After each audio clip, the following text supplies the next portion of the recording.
So I have a new episode of We Told You So to go out today about the government shutdown and everything, but this has to be talked about first. That ridiculous fucking military meeting that Pete Hegseth and Trump had in front of hundreds of military brass was embarrassing. These people are seasoned combat veterans. These are people who have been serving for a long time. These are people who know the ins and outs of the military, and they were greeted to dumb bullshit like this. Should our enemies choose foolishly to challenge us, they will be crushed by the violence, precision, and ferocity of the War Department.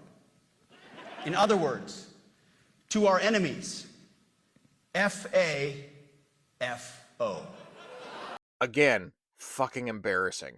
There's a reason why throughout that entire meeting the generals stayed entirely silent, and Trump had to beg them to applaud, very Jeb Bush-like. Because Hegseth just went on and on about fat people in the military, and after Trump came out there to back up what Hegseth said, Gavin Newsom didn't miss a beat going on Twitter and saying, "Oh, guess the commander-in-chief's gotta go."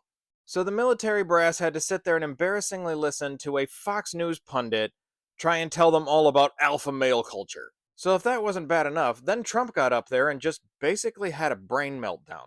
A submarine or two, I won't say about the two, over to the coast of Russia, just to be careful, because we can't let people throw around that word.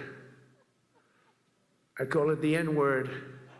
There are two N words, and you can't use either of them. Can't use either of them. And that's when he wasn't complaining about Sleepy Joe or his own landslide victory that he didn't have. To sum it up, The Atlantic put it perfectly. The commander-in-chief is not okay.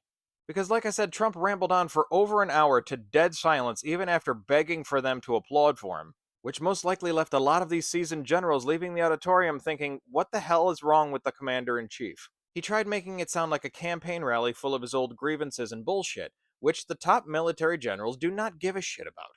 Because this was just supposed to be a disgusting pep talk trying to get the military on Trump's side as he uses the military against his own citizens. And it failed miserably.